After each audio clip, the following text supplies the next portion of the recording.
Olá, chegamos à nossa 20ª aula. Hoje nós vamos aprender um pouquinho mais na matéria de geografia e também na disciplina de português. Então vamos lá, peguem livros, peguem fichas e vamos lá começar a nossa aula. Hoje nós vamos começar por geografia, tudo bem? Então peguem aí o livrinho de vocês e nós vamos começar e dar início a um novo capítulo, no capítulo 3, intitulado Cidades e Qualidade de Vida. Então, página aí 195, para a gente começar a nossa leitura e aí dar continuidade aos nossos estudos, tudo bem? Geografia está sendo um assunto bem legal, né? Muito próximo à nossa realidade, na verdade. Então, assim, espero que a gente continue aí, né? Construindo essa estrada bem legal, bem cheia de bagagenzinhas, né, nos nossos estudos. Então, vamos lá. Neste capítulo, você vai ver como a atuação do poder público das cidades interfere na qualidade de vida da população. Além disso, você vai estudar papel da sociedade na qualidade dos serviços urbanos. Então, vamos lá, seguir aí. Vida na cidade. Para que a população possa viver com o mínimo de qualidade de vida, existem algumas... Desculpa aí. Existem algumas condições fundamentais, sendo a mais importante delas a moradia.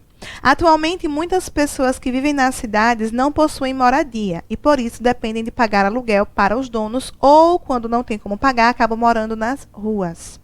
Em outros casos, acabam residindo em moradias impróprias, normalmente ocupadas ilegalmente em lugares inadequados, como encostas de morros que podem sofrer deslizamentos, ou as margens de rios e córregos que podem transbordar e inundar o local. Aí nós temos duas imagens que mostram exatamente essa construção em locais inadequados, nessas construções em locais inadequados. Casas construídas em área de morro em Ouro Preto, lá em Minas Gerais, e moradias destruídas depois da cheia do rio na cidade do Rio de Janeiro. Então, vejam só. Infelizmente, muitas pessoas não têm como comprar um terreno, não têm como viver em uma moradia, né, adequada, é uma moradia ok, e acaba procurando uma forma de sobreviver, de ter um teto para sua família, infelizmente, né, colocando a sua própria vida em risco e a vida de sua família também. E isso a gente vê, né, em vários cenários, né, em cidades pequenas também existe isso, mas na cidade grande, assim, no meio rural, no meio urbano, é muito normal a gente ver pessoas morando debaixo de pontes, com construções inadequadas, barracos e tudo mais. O cuidado com a cidade. Além da moradia, o saneamento básico com água tratada e a coleta de esgoto e de lixo são imprescindíveis para melhorar a qualidade de vida da população das cidades, evitando assim a proliferação de doenças e epidemias como febre amarela, gripe, dengue, entre outras. Então, aí nós estamos vendo aí duas imagens, né? Uma imagem da estação de tratamento de água em Jundiaí e uma imagem aí do caminhão de coleta de lixo em Salvador, lá na Bahia. Mas nem todos os locais, nem todos os lugares têm acesso a esses tipos de serviços. Existem locais onde não há coleta de lixo, existem locais onde não há rede de esgoto, não há uma fonte de água limpa, pura, própria para o uso. Infelizmente, existem muitas dificuldades, não são uma nem duas, não, são muitas dificuldades mesmo, né, em relação a esse quesito saneamento básico aí nas cidades, tudo bem? O problema da dengue está longe de ser resolvido, pois depende do envolvimento de toda a sociedade.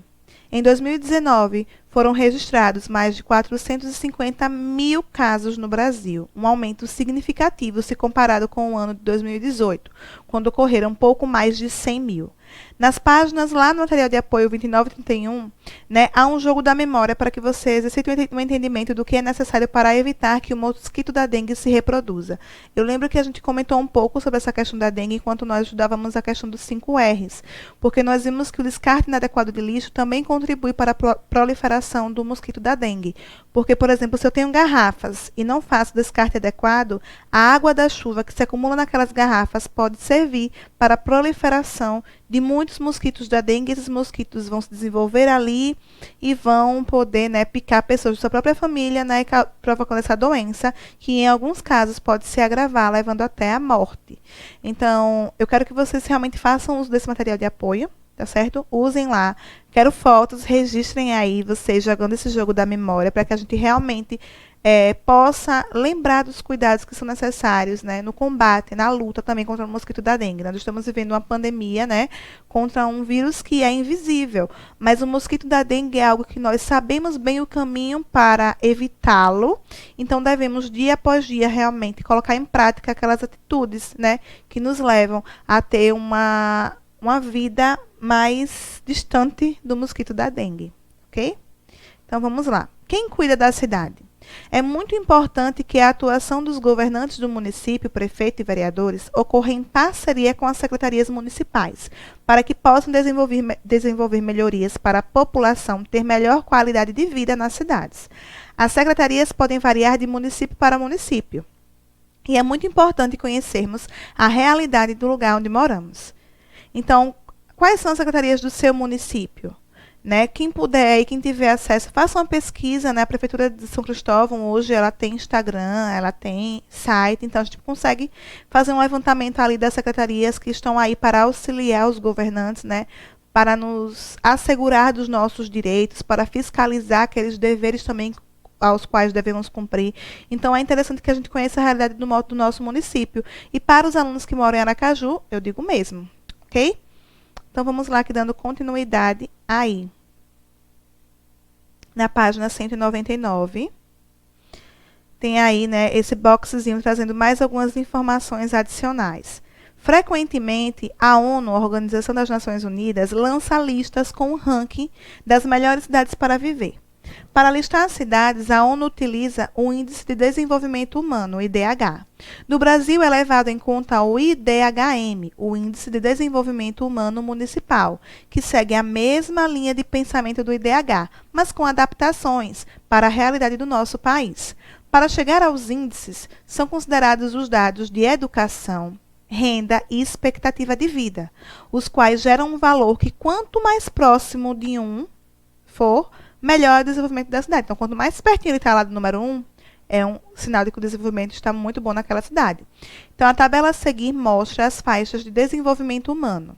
Vejam só aí. Então, um desenvolvimento muito alto está entre 0,800 e 1, né? Aí tem a tabelinha, o alto, médio, baixo e muito baixo. É importante lembrar que o IDHM não significa exatamente qualidade de vida, mas indica que nas cidades onde o IDHM ficou acima de 0,800 existem boas condições de saúde, educação e renda, e, portanto, são bons lugares para viver. Aí está uma imagem no livro de vocês da cidade de São Caetano do Sul, em São Paulo, que está em primeiro lugar na lista das melhores cidades do Brasil para viver. Então, ela está, né, seguindo aí uma ordem bem legal, bem positiva. Então, vamos lá. A lista a seguir apresenta as 10 melhores cidades do Brasil, segundo a ONU. Essa lista leva em consideração o Índice de Desenvolvimento Humano Municipal, que foi feito com base no censo lá em 2010, há 10 anos atrás. Tudo bem? Então, estão aí as posições de primeiro a 10º lugar, a ordenzinha das cidades, né, a sigla aí dos seus estados, e o número aí, né, que indica aí esse Índice de Desenvolvimento Humano Municipal. Em primeiro lugar, temos aí São Caetano do Sul. Em segundo lugar, Águas de São Pedro. Em terceiro, Florianópolis. Em quarto, Balneário Camboriú. Em quinto, Vitória. Em sexto, Santos. Em sétimo, Niterói. Em oitavo, Joaçaba. Em nono, Brasília. E em décimo, Curitiba. Então, vemos aí, né, que existem cidades que pertencem ao mesmo estado, né? Três de São Paulo, temos 2 de Santa Catarina, 3 de Santa Catarina também. Então, né, a região sul e sudeste do país está. Parabéns. Então, vamos lá, né? Acabei de dar a resposta a você, mas tudo bem. Observe as unidades federativas. Em quais regiões brasileiras as 10 melhores cidades do Brasil estão localizadas? Sudeste, Norte e Nordeste? Centro-Oeste, Nordeste e Sudeste? Sudeste, Sul e Centro-Oeste? Ou Norte, Centro-Oeste e Sul? É só a gente ver aí a que regiões pertencem os estados, né, que estão aí em destaque. Então, vai ser a letrinha C, Sudeste, Sul e Centro-Oeste, ok? Na segunda questão, vamos lá. Opa! Segunda questão, lá embaixo. A unidade federativa em que você mora tem alguma cidade entre as melhores para viver? Caso não tenha, o que você pensa a respeito disso? Né? Nós vemos que aí, quando a gente olha esse índice, a gente percebe que não tem, né?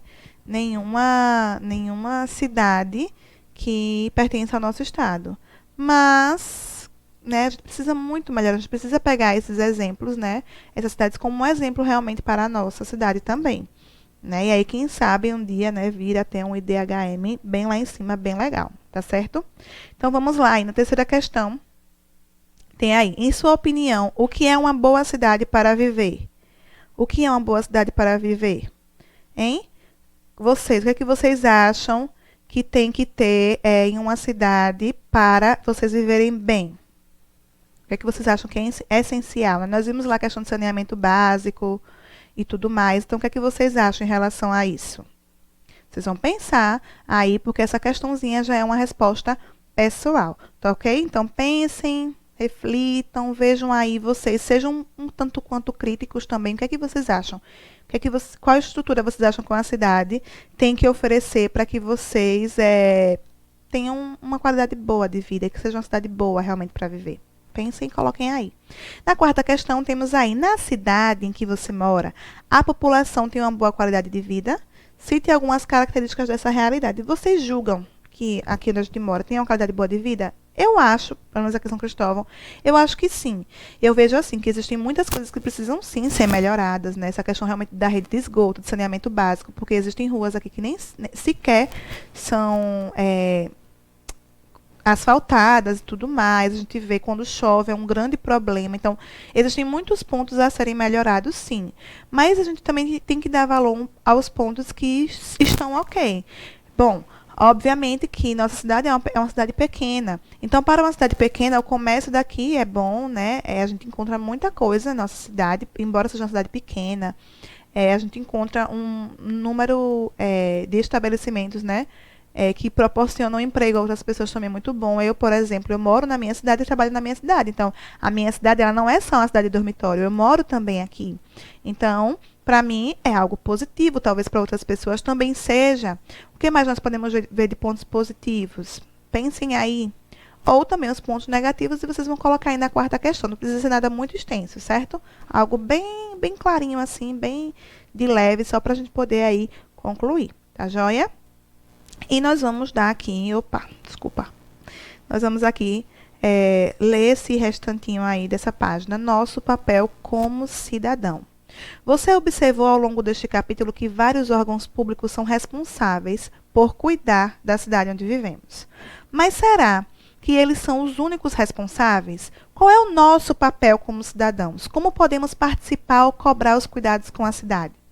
Todo cidadão também deve zelar pela qualidade de vida na cidade, começando pela própria casa, passando para outros espaços como a escola, o parque, a rua, etc. Você consegue pensar em boas atitudes que podem nos ajudar a cuidar da cidade? Uma primeira boa atitude aí é o quê? É descartar o lixo sempre no local correto e não jogar em ruas, terrenos ou nos rios. Até mesmo um papelzinho de bala. Porque imagine, se cada pessoa jogar um papel de bala na rua, aqueles papeizinhos todos de bala vão se juntar, vão entupir os bueiros e quando chover, o que é que vai acontecer? Vai ficar tudo cheio, vai alagar, vai ficar horrível, impossível de sair na rua e tudo mais. Além de poder provocar doenças, né? Como a leptospirose, que é uma doença causada pela urina do rato. Os ratos vivem nos esgotos. Então, assim, tem toda uma preocupação maior. Não é só um papelzinho de bala, é toda a problemática que pode surgir a partir daquele papelzinho de bala jogado na rua. O acúmulo de lixo pode atrair pequenos animais e insetos, além de tampar os bueiros das ruas e sobrecarregar os rios, o que contribui para alagamentos. Outra boa atitude é cuidar de áreas públicas, como parques e praças, e não danificar a natureza e os equipamentos que estão disponíveis para todas as pessoas. Então, assim, nós aqui em São Cristóvão, eu acredito que não exista ainda uma praça onde as pessoas possam se exercitar e tudo mais. Mas existe, né, Aracaju mesmo, é uma cidade grande, né, nossa capital. Lá existem praças onde as pessoas podem se exercitar. E muitas delas hoje em dia estão assim, todas quebradinhas, todas danificadas, todas deterioradas. Por quê? Porque os cidadãos não fizeram bom uso, não souberam cuidar, zelar por aquele ambiente, que é nosso. Então, nós também temos que aprender a ter um pouco mais de cuidado, ter um pouco mais de zelo. Não é porque aquilo ali não é algo que eu digo que é meu, 100% meu, mas é nosso, é de toda a comunidade. Então, nós devemos e podemos, né, cuidar para poder ser um bem durável e todos poderem também usufruir.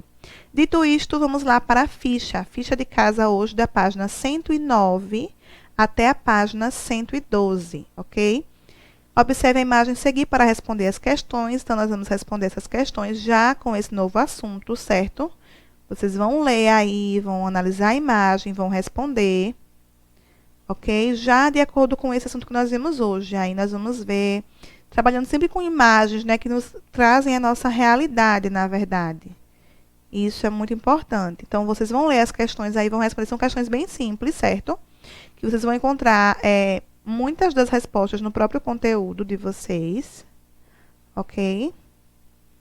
E aí também envolve um pouco daquela questão dos nossos direitos e deveres enquanto cidadãos. É muito bom a gente poder voltar a tocar nesse assunto e poder refletir. E aí tem até uma questãozinha bem idêntica ao do livro, que é com aquela mesma tabelinha, certo? Então, é isso. De geografia, é somente isso, tranquilinho, né? Demais explicações, esclarecimentos em relação à ficha a gente faz na correção, ok? Então, vamos agora para português. Bom, esse espaço da aula de hoje, né, é dedicado tanto à redação quanto a português, algum complemento e tudo mais. Então, hoje nós vamos ouvir falar aqui sobre os parônimos. Isso mesmo, parônimos. Eu acho que vocês também já ouviram falar um pouco sobre parônimos, mas hoje nós vamos ver de um modo mais completinho. Vamos lá. Chamamos de parônimos as palavras que são muito parecidas na escrita e na pronúncia, mas que possuem significados diferentes. Lembram que vimos lá a questão da seção? Seção, né, tem o mesmo som, mas a escrita é diferente e o significado de cada uma também é diferente. Leia a tirinha a seguir e conheça algumas delas. Adoramos cestas. Adoramos cestas. Adoramos cestas. Então, vejam só, 3 cestas diferentes. Analisando adequadamente os termos empregados na tirinha, ligue as palavras a seguir ao seu respectivo significado. Então, cesta aí que começa com C é o quê? Tá ainda até na imagem, né? Um objeto para guardar ou carregar coisas. Essa cesta aí que ele está falando, que é toda no S, é o que é o cochilo do meio-dia, aquele descanso. Né? Em outros países tem um horário específico para a siesta, né? Que lá, né, o idioma é outro, então muda. É justamente esse horáriozinho de descanso depois do almoço. E sexta em si, com X, é o quê? O dia da semana. Então, sempre que vocês ouvirem falar em parônimos, lembrem-se, são palavras que têm os sons bem parecidos, né? Tem a escrita bem parecida, mas tem significados diferentes. Tudo bem? Então, vamos lá para a página 58. Observe agora outros parônimos. Vou guardar os biscoitos na despensa. Torci meu pé ontem. Terei que pedir dispensa na aula da educação física. Então, temos aí despensa e dispensa. Só muda aí uma letrinha, né? O E pelo I. Então, a despensa é o lugar da casa onde se guardam os alimentos, né? Não é necessariamente um armário, mas existem casas que têm um cômodo específico, um quartinho pequenininho para poder guardar esses alimentos. É o que chamamos de despensa. E dispensa vem do verbo dispensar, ou seja, é uma autorização para ser dispensado. O que é dispensar, tia? É abrir mão de algo ou daquela pessoa, enfim, ok? Prestem atenção. Quando o alarme soar, vocês deverão desligar o videogame. Ele está muito nervoso, logo começará a suar. Então, olhem aí uma grande observação. Soar vem de som. O sino soa, mas suar é produzir suor. Então, não fica assim, eu já ouvi, né? Ai, tia, eu tô soando muito. Não, menino, tu não é sino para estar fazendo barulho, tá produzindo som, não. Estou suando muito. Aí sim, né, de produzir suor, de transpirar, certo? Esse soar com O tem a ver com produzir som. Antes de começar a partida, há um respeitoso cumprimento entre os jogadores. E aí, nós vamos... Então, voltando aqui, vamos lá mais uma vez. Então, olhe. Antes de começar a partida, há um respeitoso cumprimento entre os jogadores. Veja o comprimento da fila. Muitas pessoas se inscreverão no torneio. Então, olha só, cumprimento e comprimento. É muito interessante, porque é uma letrinha só que modifica e altera todo o sentido, inclusive quando a gente vai falar. Porque, às vezes, na oralidade, a gente acaba que não altera o som, né, da palavra, mas se eu vou escrever, eu tenho que ter cuidado para não acabar dando outro sentido àquela frase por errar uma letrinha só. Então, quando eu falo de cumprimento, é o alto do quê? De cumprimentar. Quando eu falo assim, né, bom dia, eu estou cumprimentando vocês. certo? É o ato de cumprimentar, de saudar. E já comprimento, com o é o tamanho, a extensão. Vamos ver quantos centímetros de comprimento tem aqui essa mesa, certo? Então, essas são coisas também que aos poucos nós vamos fixando melhor. Então, para continuar aí, empregue adequadamente as palavras do quadro para completar os diálogos a seguir. Então, vamos ver aí qual palavra se adequa corretamente aos diálogos. A. Foi um bom jogo. Sim. Então, vamos lá aí. Sexta é dia de... Olha como ele está suando. Suar. Então, sexta, né? Você está falando de dia, então é sexta com X. E suar aqui com a letrinha U. Tudo bem? Vamos lá para a próxima página. Página 59. Para a gente fechar esse assunto de parônimos. Vou preparar sua para as aulas de educação física. Tudo bem? Então, vou preparar sua dispensa. Ele vai ser dispensado porque ele se acidentou. Então, na letrinha B, dispensa aqui com I. Tá ok? Vamos lá aqui de novo. Letrinha C. É isso aí de comemoração. Isso aí que eles estão fazendo é o quê? Um cumprimento, não é isso? Eles estão se cumprimentando. Então, cumprimento com U. Na letrinha C, cumprimento com U. Ok? Vamos lá aí, letrinha D. Vou encher esta cesta para abastecer a despensa lá de casa. Olha só, ela está na mãozinha com uma cesta na mão dela. Essa cesta é o quê? Com C e com S. Cesta para abastecer a despensa. Olha aqui o local lá onde armazenam-se alimentos. Então, é bom, né, que está sendo utilizado aí nessa questãozinha os próprios exemplos que o livro traz. Então, é muito mais tranquilo, né? Acaba fluindo muito melhor. E por hoje a gente vai parar por aqui, tá ok? Percebam só, esse assunto de parônimos, nós vamos exercitá-lo bastante também. Tem exercício de ficha que nós vamos fazer nas próximas aulas. Mas é muito importante também que vocês, né, já... Aí, dê aquele tino de curiosidade, vou lá no Google, vou jogar lá parônimos para ver mais palavras, mais pares de palavras ou trios de palavras que são parônimas. Que é muito importante. A gente aprende muito pelo ato de ler, pelo ato de ouvir, pelo ato de ler e pelo ato também de oralizar, de falar. Quando a gente lê falando assim em voz alta, a gente meio que fixa um pouco mais. Então, façam esse exercício aí e depois me digam o que vocês acharam, tá bom? Um beijo muito grande, espero que tenham gostado da aula, né? A gente já está se encaminhando aí para o fim, né, dessa unidade. Estamos aí já há um mês, né, mais ou menos, começou a unidade. Então, estamos aí nos encaminhando realmente, né, para algumas disciplinas serem encerradas. E é importante, como eu já sempre falo, não deixar as dúvidas aí batendo na cabeça de vocês. Joguem as dúvidas aqui que a gente está aqui para tentar esclarecer todas elas, tá bom? Então, um beijo muito grande, se cuidem, boa aula. Lembrem-se também de acompanhar as correções, acompanhar as aulas diariamente. Não deixem acumular, porque senão vai ficar uma bola de neve e vai ser difícil. Mas é isso. Fiquem com Deus e se cuidem. Tchau, tchau. Até a próxima aula.